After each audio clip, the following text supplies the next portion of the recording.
जो आते हैं फिर से एक बार आपका अपना YouTube channel future of IT classes में। जैसा कि आपको पता होगा, अभी जो हम लोग एक सप्ताह पहले हम आपको बताए थे कि उड़ीसा स्टाफ सिलेक्शन कमीशन की तरफ से जो है एटीओ का रिक्रूटमेंट निकाली गई थी, जिसमें असिस्टेंट ट्रेनिंग ऑफिसर जो आईटी इंस्ट्रक्टर को वहाँ पे बहाली निकाली गई थी। लेकिन उस नोटिफिकेशन में जो है क्लियर मेंशन नहीं किया हुआ था कि आप जो इस फॉर्म को कब से भर पाओगे।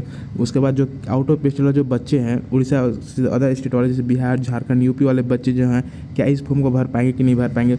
उसके बाद जो उसमें सिलेबस भी नहीं दिया हुआ है। लेकिन जो फिलहाल जब भी डिपार्टमेंट की तरफ से जो है, जैसे कि आप देख सकते हैं 30 तारीख को जो है इसका फुल नोटिफिकेशन यहाँ पे पब्लिश कर दिया गया है। तो हम लोग इस वीडियो में जानेंगे इसका सिलेबस कैसा रहने वाला है, क्या आउट ऑफ स्टेट वाले बच्चे इस फॉर्म को भर पाएंगे कि नहीं भर पाएंगे। उसके बाद जो है वुमेन के लिए कितना सीटों की संख्या रहने वाला है, फीटर में जो है जनरल वाले बच्चे, ओबीसी एसटी के लिए कितना सीटों की संख्या रहने, सारा डिटेल्स हम लोग इस वीडियो में डिस्कस करने वाले हैं। उसके साथ साथ हम आपको ये भी बताएंगे कि जो है इसमें जो टेक्निकल क्वेश्चन कितने रहने वाले हैं, क्योंकि टेक्निकल क्वेश्चन जैसा अभी फिलहाल में एग्जाम हुआ है, आपका झारखंड में भी एग्जाम हो चुका है आईटीआई इंस्ट्रक्टर का, उसके बाद बिहार में भी हो चुका है, और फिलहाल जो फिर दो स्टेट का अभी जो रिक्रूटमेंट निकल के आई है आईटी इंस्ट्रक्टर का, जैसे कि राजस्थान है और अभी जो ये चल रहा है अभी उड़ीसा का, है ना। तो हम आपको बताएंगे किस किस टाइप से क्वेश्चन वहाँ पे देखने को मिल सकता है। तो इसके लिए जो है आप हमारे चैनल को सब्सक्राइब कर लीजिए, क्योंकि फ्यूचर में जो आपको बहुत ज़्यादा हेल्पफुल होने वाला है इस हमारे यूट्यूब चैनल से, है ना। तो प्लीज़ जो है आप हमारे इस वीडियो को एंड तक वॉच कीजिए। अगर आप नए आए तो हमारे चैनल को सब्सक्राइब कर लीजिए और इस वीडियो को ज़्यादा से ज़्यादा शेयर कर दीजिए। चलिए हम लोग चलते हैं कि क्या क्या नोटिफिकेशन वहाँ पर डिटेल्स दिया गया है।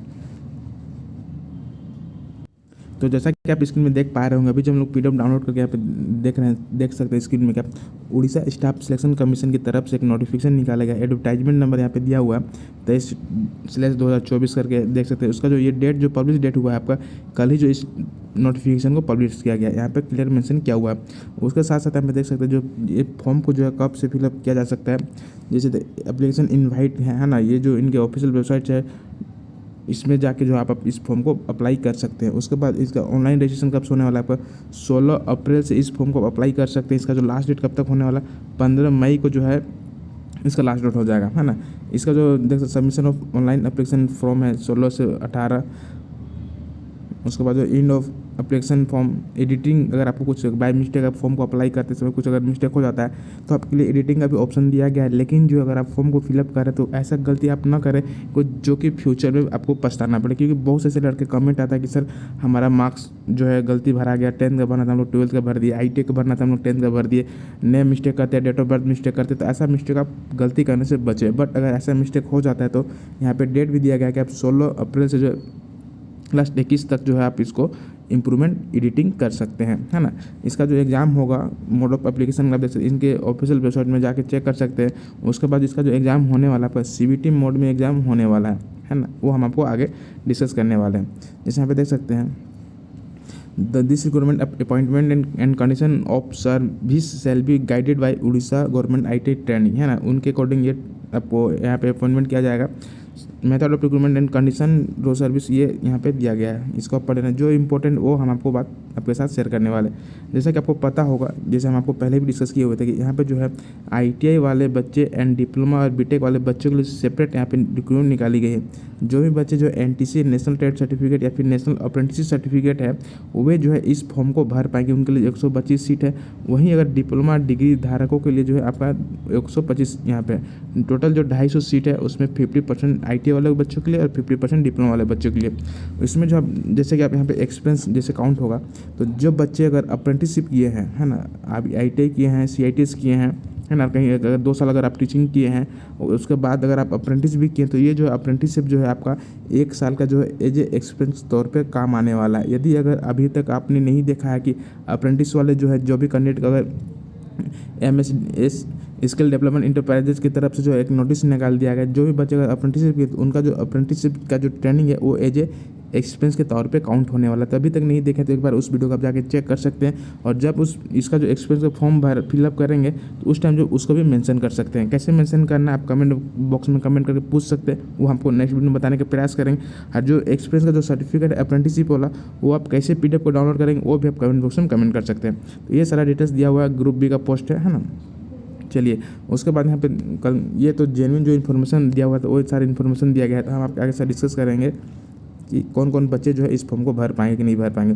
उसके बाद जो है यहाँ पे कमीशन विल एडॉप्ट जो है नॉर्मलाइजेशन फार्मूला भी हो जाएगा। जैसा कि आपको पता होगा कि IIT अगर ज़्यादा फॉर्म भराता है तो 1 या 2-3 दिन में जो आपका एग्ज़ाम कंडक्ट कराया जा सकता है। उसके बाद जो है एक सीट में जनरली 5 बच्चों को बुलाया जाएगा, है ना। 5 ये जो सिलेक्शन प्रोसेस रहने वाला है। उसके बाद आपका जो नॉर्मलाइजेशन भी यहाँ पे सेटअप किया जाएगा, किस टाइप से नॉर्मलाइजेशन होगा, या फिर जिनके क्वेश्चन गलती ज़्यादा हैं या फिर जो क्वेश्चन करेक्ट किए हैं एक्यूरेसी ज़्यादा, या फिर किस डे में क्वेश्चन किस टाइप से लेवल था, हार्ड या नॉर्मल, उसके अकॉर्डिंग जो है यहाँ पे नॉर्मलाइजेशन का भी फॉर्मूला एक्सेप्ट किया जाएगा। उसके बाद ही जो है मेरिट लिस्ट यहाँ पे निकाल दिया जाएगा। लेकिन एक सीट में जनरली जो 5 बच्चों को स्किल टेस्ट के लिए बुलाया जाएगा, वो हम आपको आगे डिटेल से बताने वाले हैं, है ना। यहाँ पे देख सकते ज़्यादा जो भी इन्फॉर्मेशन इसको आप चेक कर सकते हैं। उसके बाद यहाँ पे देख सकते हैं जो है कैटेगरी वाइज यहाँ पे जो वैकेंसी है उसको यहाँ पर डिवाइड किया गया है। तो जो भी बच्चे हैं IIT वाले उनके जो है 63 जो है जनरल बच्चों के लिए है, उसमें 63 में ही जो है 21 ऐसे कैंडिडेट हैं जो वुमेन वाले, अगर जो भी गर्ल्स हैं, है ना, अगर CIT के उनके लिए यहाँ पे गोल्डन अपॉर्चुनिटी होने वाला है। ऐसा मौका आपको दोबारा कभी नहीं मिलेगा, है ना। इसके रिगार्डिंग अगर कुछ भी अगर इन्फॉर्मेशन आप लेना चाहते हैं तो प्लीज़ कमेंट बॉक्स में कमेंट कर सकते हैं। वहाँ जनरल जो है 21 सीट है जो केवल लड़कियों के लिए है। अगर हम लोग बात करें SEBC सोशली जो है उनके लिए है 13 सीट है। SC के लिए जो 19 सीट है, ST के लिए जो है आपका 30 सीट है ना। टोटल जो है आपका 125 सीट में जो टोटल वुमेन के लिए जो 43 सीट यहाँ पे रखा गया है ना। उसी तरह आप देख सकते हैं यहाँ पे जो है डिप्लोमा डिग्री होल्डर्स के लिए जो इस टाइप से यहाँ पे सीट जो है कैटेगराइज किया गया है, दिक्कत तो नहीं है। चलिए उसके बाद यहाँ पे देख सकते हैं ये यहाँ पे डिवाइड किया हुआ है। ड्रेस कोपा वालों बच्चों के लिए है, ड्रेस मेकिंग इलेक्ट्रीशियन वालों के लिए है। यहाँ पे देख सकते हैं फिटर के लिए जो टोटल 49 सीट यहाँ पे है। जनरल बच्चों के लिए 24 जो है आपका SABC जो है ना 24 जो है आपका टोटल जो है आपको 49 सीट है फिटर ट्रेड में। उसमें जो जनरल बच्चों के लिए 24 सीट है, 6 SABC के लिए, 8 SC के लिए और 11 जो है ST के लिए है। तो अगर हम लोग बात करें फिटर में तो फिटर में टोटल 49 सीटों की संख्या यहाँ पे देखने को मिला है। उसके बाद अगर इलेक्ट्रीशियन में बात करें तो इलेक्ट्रीशियन में जो टोटल 46 यहाँ पे देखने को मिल रहा है। दिक्कत तो नहीं। फिटर से रिगार्डिंग जितने भी इन्फॉर्मेशन चाहिए, क्वेश्चन का लेवल कैसा हो, तो वो हम आपको नेक्स्ट वीडियो में बताने का प्रयास करेंगे। यहाँ पे देख सकते जितने भी ट्रेड हैं सारे ट्रेड को यहाँ पे वैकेंसी यहाँ पे सीटों की संख्या यहाँ पे दी हुई है ना। देख सकते हैं यहाँ पे जिस ट्रेड से आप बिलोंग करते हैं यहाँ पे देख सकते हैं। अगर IIT अगर जिस ट्रेड से भी है, किसी ट्रेड का अगर आप इन्फॉर्मेशन लेना चाहते हैं, क्वेश्चन कैसा है, तो प्लीज़ कमेंट बॉक्स में कमेंट कर सकते। जो भी हमारे जो फ्रेंड सर्कल कहीं पे ड्यूटी कर रहे हैं, जहाँ पे जॉब कर रहे हैं, उनसे पूछ के जो हम आपको बताने का प्रयास करेंगे। यहाँ पे देख सकते सीटों की संख्या यहाँ पे दिया गया है। उसी तरह अगर हम लोग बात करेंगे आगे जो भी बच्चे हैं डिप्लोमा वाले, तो उनके लिए भी यहाँ पे सीटों की संख्या दी गई है ना। दिक्कत तो नहीं। यहाँ पे देख सकते हैं नॉट जो है reserve socially and educationally backward classes के लिए schedule class, ST class with development मतलब वुमेन, है ना। चलिए उसके बाद यहाँ पे जो स्टैंडर्ड दिया गया है क्या क्या है नहीं फिजिकल के लिए, ये इंपॉर्टेंट नहीं है। अगर आप इसका PDF लेना चाहते हैं तो कमेंट बॉक्स में कमेंट कर सकते हैं। यहाँ पे देखिए एलिजिबिलिटी जो है यहाँ पे मोस्ट इंपॉर्टेंट पॉइंट दिया हुआ है कि आउट ऑफ स्टेट वाले बच्चे भर पाएंगे कि नहीं भर पाएंगे। Candidate applying for the above post must be citizen of Indian होना चाहिए, और उसका जो गुड करेक्टर होना चाहिए। उसके साथ साथ जो है मेंटल जो है उसका सही होना चाहिए, हेल्थ सही होना चाहिए, फिजिकल जो है भी वो सही होना चाहिए। इसके अकॉर्डिंग यहाँ पे दिया गया है ना। और कोई भी जो एक से अधिक शादी नहीं किया हुआ होना चाहिए, वो भी कंडीशन वहाँ पे दिया हुआ है। उसके बाद यहाँ पे देख सकते हैं must be able to read write and speak Odia frequently, है ना। जो भी अगर आप इस फॉर्म को फिलअप कर रहे हैं तो उसके साथ साथ जो आपको उड़ीसा लैंग्वेज पढ़ने भी आना चाहिए, लिखने भी आना चाहिए, और फ्रिक्वेंटली जो है आपको बोलने भी आना चाहिए। इसके साथ साथ जो है इंपॉर्टेंट क्या है यहाँ पे जो है बहुत ही मोस्ट इंपॉर्टेंट है, मस्ट है pass middle school examination with Odia as a language subject, है ना। तो जितने भी आउट ऑफ स्टेट वाले बच्चे हैं इस फॉर्म को तो आप नहीं भर पाओगे, लेकिन जो भी बच्चे अगर उड़ीसा से बिलोंग करते हैं उनके लिए यहाँ पे गोल्डन अपॉर्चुनिटी है। ऐसा अपॉर्चुनिटी आपको देखने को नहीं मिला, क्योंकि जो भी CIT के उनको एक्स्ट्रा 20 मार्क्स यहाँ पे मिलने वाला है ना। तो ये जो है केवल उड़ीसा वाले बच्चे ही इस फॉर्म को भर पाएंगे।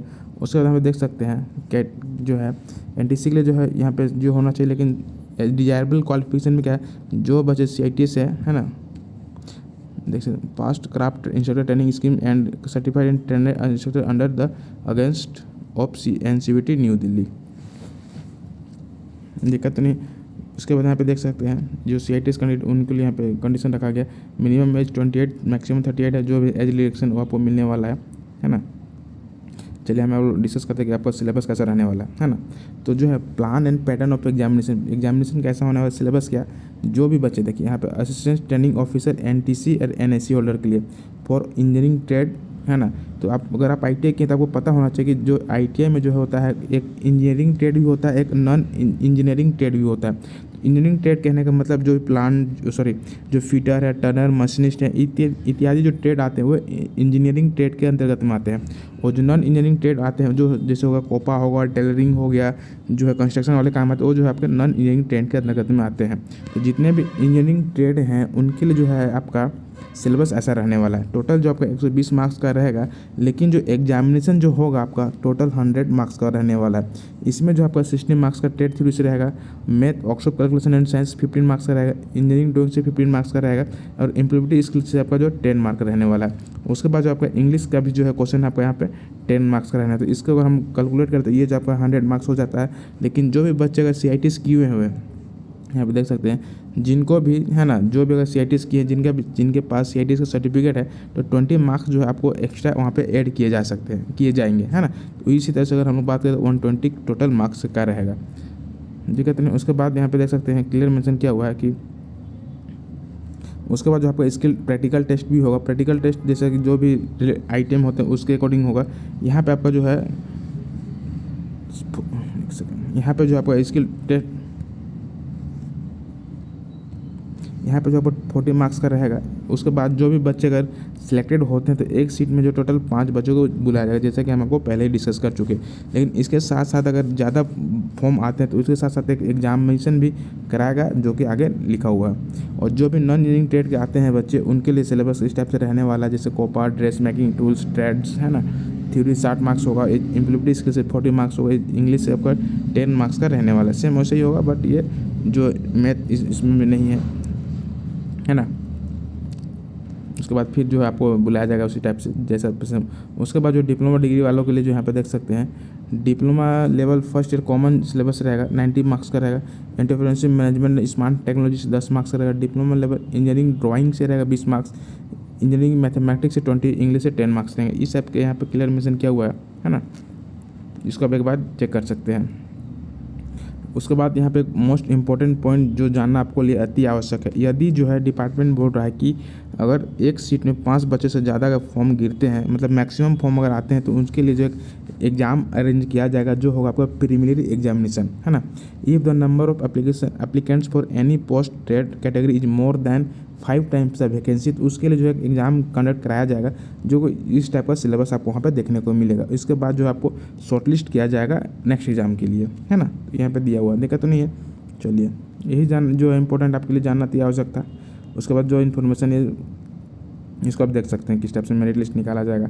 इसके रिगार्डिंग कुछ अगर आपके इंपॉर्टेंट माइंड में कुछ डाउट आ रहे हैं, क्या करना है नहीं करना है, कैसे फॉर्म को अप्लाई करना है, तैयारी कैसे करना है ना, तो प्लीज़ जो आप कमेंट बॉक्स में कमेंट कर सकते हैं। अगर आप जानना चाहते हैं इसका जो प्रीवियस का कट ऑफ मार्क्स कैसा था, प्रीवियस का जो क्वेश्चन कहाँ कैसे किस क्वेश्चन टाइप से पूछा गया था, सारे क्वेश्चन जो है अगर आप देखना चाहते हैं, फिर किस किस टाइप से क्वेश्चन पूछा गया था, चैप्टर कहाँ से क्वेश्चन लिया गया था, तो अगर इस टाइप से अगर कुछ आपके माइंड में डाउट आ रहा है तो प्लीज़ जो है आप अपने जो भी आपके माइंड में डाउट है प्लीज़ कमेंट बॉक्स में कमेंट करके बता सकते हैं, पूछ सकते हैं। जहाँ तक हो सके हम आपको जो है सपोर्ट करने का प्रयास करेंगे। देखा तो नहीं, अगर इसके रिगार्डिंग कुछ भी अगर आपके माइंड में डाउट है तो प्लीज़ कमेंट बॉक्स में कमेंट कीजिए। थैंक्स फॉर वॉचिंग, फिर मिलते हैं नेक्स्ट वीडियो में, तब तक के लिए थैंक यू।